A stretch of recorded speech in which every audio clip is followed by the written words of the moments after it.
Selamat malam, kami dari Binus University. Kami ingin menjelaskan final report kami yang berjudul Pemantauan dan Peringatan Banjir Secara Nyata. Dengan dengan isi kelompok kami dengan 3 orang, yaitu pertama dengan saya Muhammad Aulia Rahman dan Galih Yulio Ananda, dan ketiga Stephen Roland Ensel. Pendahuluan, kami saat ini sedang menjalani MPKM Proyek Kemanusiaan. Proyek ini bertujuan untuk mengembangkan sistem yang dapat memberikan informasi cuaca secara real time dan melakukan prediksi potensi tingkat akurasi yang lebih tinggi menggunakan teknologi machine learning. Dengan demikian, diharapkan proyek ini dapat membantu pihak di dalam mengambil tindakan pencegahan dan mitigasi yang tepat untuk mengurangi risiko banjir. Dan latar belakang, banjir merupakan salah satu bencana alam yang memiliki dampak serius terhadap kehidupan manusia, lingkungan, dan infrastruktur. Di banyak negara, termasuk Indonesia, banjir seringkali menjadi masalah yang kompleks dan mendesak untuk diselesaikan. Pada dasarnya, banjir disebabkan oleh curah hujan yang tinggi yang dapat mengakibatkan meluapnya sungai, genangan air di permukaan tanah, dan bahkan banjir bandang. Oleh karena itu, pemantauan cuaca yang akurat dan prediksi banjir yang cepat menjadi kunci dalam mitigasi banjir. Namun, dalam beberapa kasus sistem pemantauan dan prediksi banjir yang ada masih memiliki keterbatasan dalam hal akurasi dan respons.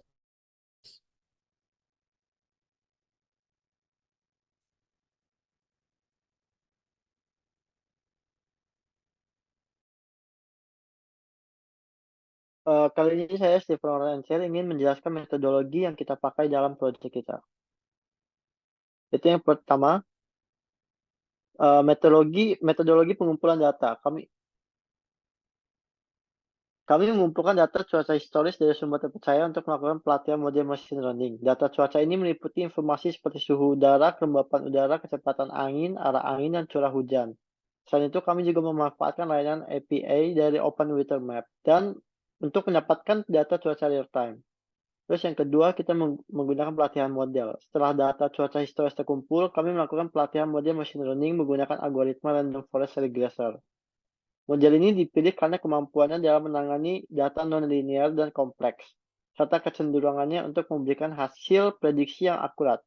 Selama pelatihan, kami membagi data menjadi 2 bagian, yaitu data pelatihan sekitar 80% dan data validasi 20% untuk menguji kinerja model. Lalu yang ketiga, integrasi dengan Flash. Kami mengembangkan aplikasi web menggunakan kerangka kerja Flash dalam bahasa pemrograman Python. Aplikasi ini digunakan untuk menampilkan informasi cuaca real time dan hasil prediksi potensi banjir kepada pengguna. Kami menggunakan HTML, CSS, dan JavaScript untuk merancang antarmuka pengguna yang responsif dan menarik. Dan yang terakhir yaitu visualisasi data. Untuk meningkatkan pemahaman pengguna tentang kondisi cuaca dan potensi banjir, kami memperbarui antarmuka pengguna dengan menambahkan visualisasi data dalam bentuk peta dan grafik. Kami menggunakan pustaka Leaflet.js untuk menampilkan peta interaktif dan membuat tanda titik lokasi banjir potensial. Dengan menerapkan metodologi ini, kami berhasil mengembangkan sistem pemantauan banjir real-time yang dapat memberikan informasi cuaca terkini dan prediksi banjir dengan akurat kepada pengguna. Selanjutnya, kami akan menjelaskan lebih detail hasil yang kami peroleh dari implementasi metodologi ini. Oke, harusnya udah dijelasin metodologi dari Stephen tadi. Saya sekarang akan menjelaskan bab hasil dan pembahasannya. Sebelum saya menjelaskan tersebut, mungkin teman-teman bisa melihat dashboard yang telah kami buat.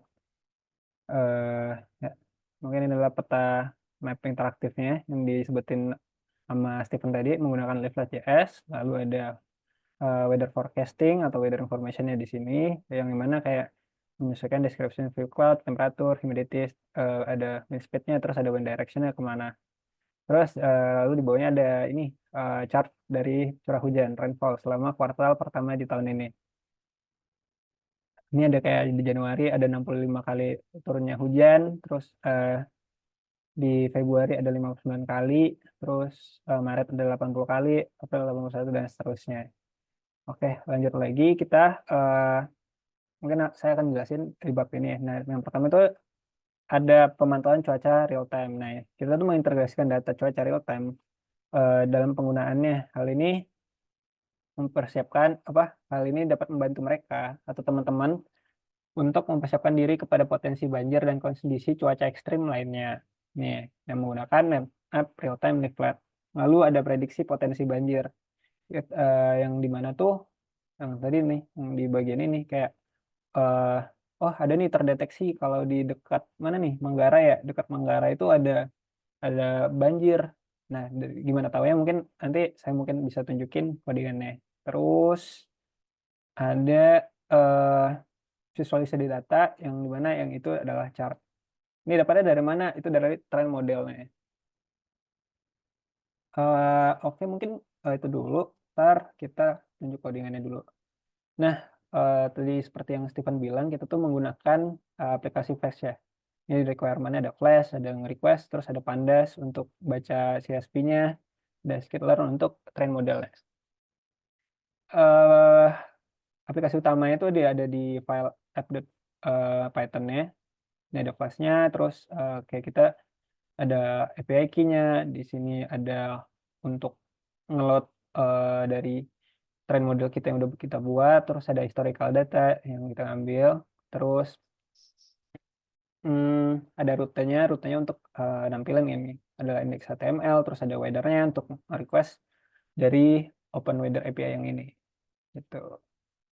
Terus kita lanjut lagi kali ya, kita ke ini index HTML biasa lah ya. Terus ada train modelnya. Ini train modelnya kayak kita ngambil berapa sih curah hujan tuh yang terjadi di curah hujan yang terjadi di Jakarta gitu selama berapa bulan, itu terserah teman-teman nantinya. Terus nah di dashboard ini nih terdapat kekurangan. Kekurangannya adalah kita masih belum bisa mendapatkan historical data secara real time. Kenapa? Eh, Mungkin bisa ditunjukin di sini. Eh, kita menggunakan API Open Weather, terus di mana requirement-nya untuk menggunakan historical data itu harus memilih langganan developer, di mana terdapat historical map itu untuk nampilin historical datanya gitu. Nah, karena kita cuma bisa menggunakan free plan atau langganan yang gratis, kita cuma bisa menggunakannya untuk forecast. Mungkin itulah kelemahan di dashboard kita. Tapi apakah ini sudah sesuai secara real time? Saya dapat pastikan ini sesuai karena berikut adalah cuaca yang terjadi. Bentar, mungkin bisa di load dulu. 29,2, terus di sini ya 29. Di Jakarta suhunya sekarang lagi 29 derajat. Ini sama 29 derajat juga, humidity-nya 73% atau miss 1%. Oke. Terus ada wind speed-nya. Wind speed-nya itu 3,6 meter per second. Ini mungkin bisa diintak sih. Ini masih yang load yang data tadi ya. Saya masih bisa pastikan karena apa? Itu terdapat di JS-nya. Kita ngambil description, temperature, humidity, wind speed-nya dari si API tadi, karena API yang saya gunakan tadi. Oke, mungkin itu juga sih. Dan sih kalau rainfall chart-nya itu kelemahan kita masih menggunakan dummy data. Karena yang tadi saya bilang masih belum bisa mendapatkan historical data secara real time. Jadi kita mengambil data dummy data tersebut. Jadi menampilkan, oh dari ini kita train modelnya, melakukan train modelnya biar mendapatkan data rainfall. Gitu sih.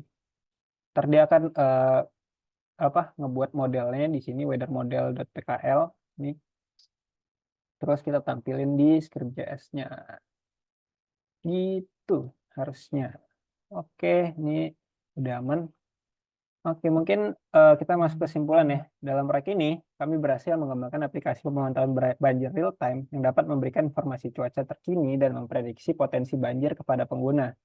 Aplikasi ini memiliki potensi untuk membantu masyarakat untuk menghadapi risiko banjir dan melindungi diri mereka dari dampak negatif banjir.